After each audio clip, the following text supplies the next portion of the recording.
Open your mind.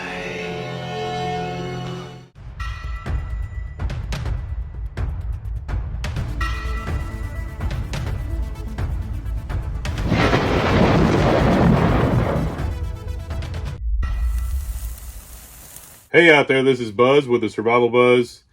So I'm sure being a prepper, we're all aware that water has got to be the most valuable resource of all as far as prepping. You need it for life. You can only go a few days without it, and it's the most important thing, right? Food being the next one. But it's rather hard to prep back. It takes up a lot of space. It's very heavy. You have to have containers to keep it in, and you have to have ways to filter it as well. But with this new cyber attack scare that we're seeing everywhere in every bit of our infrastructure, but recently we're hearing a lot about it. Just recently, the Biden admin came out telling all the governors of the states to be vigilant against cyber attack threats to the water systems. So kind of makes you wonder, why are they coming out with that right now? And is it too little too late? A lot of the players of this are, Chinese and Iranian backed hackers. We had that event with Pennsylvania that happened not long ago. I believe it was the Iranians that were behind that. A few years ago, you had something there in Florida where, some chemicals got released that shouldn't have been into the water, but luckily they caught it. Nobody got hurt or whatever. But there's something like 50,000 water treatment centers across the United States. And they are, out of all the infrastructure we have, they are the least mature to date. We have not put a lot of money into cyber threat attacks, preventing those.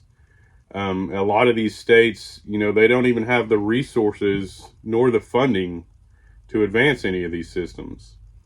And I found it kind of funny. I don't remember which news station I was watching, but I was watching some news about this, and they were saying that in a lot of places they're vulnerable to cyber attacks simply because they don't have the manpower to make critical changes to the infrastructure as far as like passwords and things. So you mean to tell me that you're running a facility with multi-million-dollar equipment, and the password is 11111?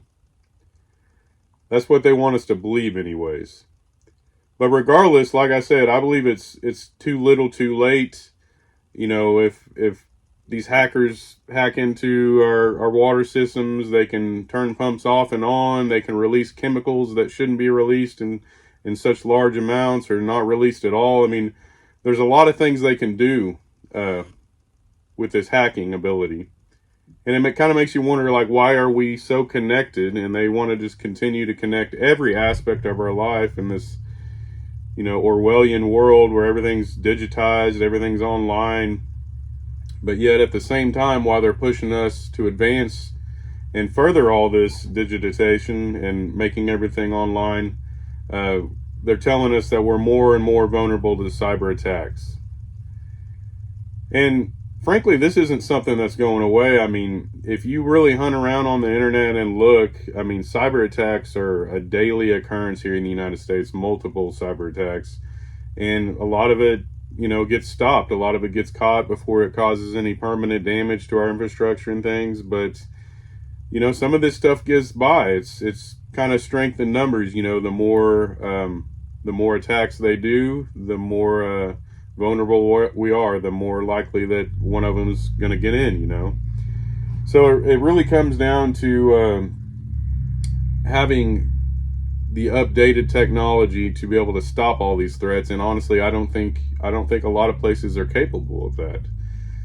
So that's why water needs to become one of your most important preps. And I know it's not that glamorous. It's a pain in the ass. It takes up a lot of room. You have to find somewhere to store it, some way to filter it, all of that stuff. But it really needs to be coming to the forefront of your preps right now with all this cyber attack talk, and even, multiple states saying they're having issues with this. It's going to be more and more prevalent. It's going to be something that we're going to have to worry about going on into the future. So it really needs to come to the forefront. I don't know how much water you people have stored back. I don't have enough.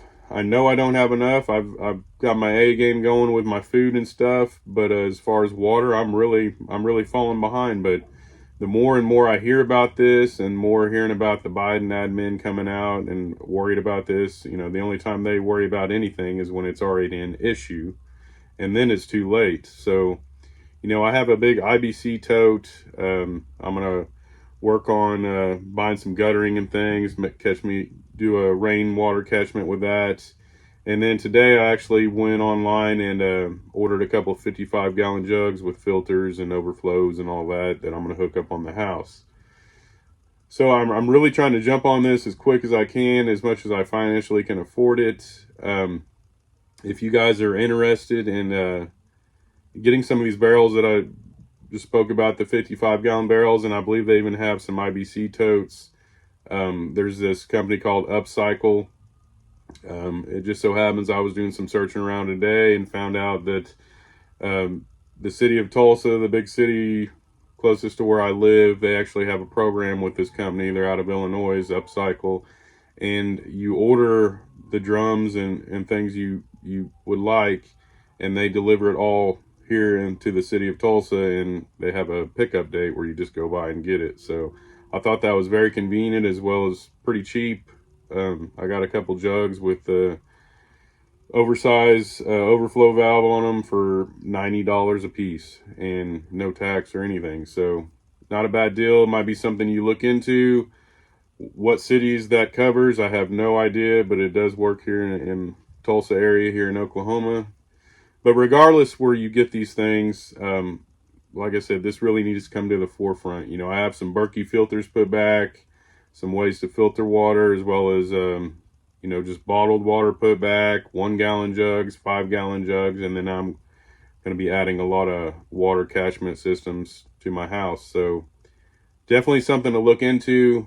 It's not the cheapest thing you could possibly do prepping, but it's definitely a necessity at this point, especially with all the talks of the cyber attacks going on. So make it a priority, people. Keep prepping back. God bless y'all, and I will catch you on the flip side. Later.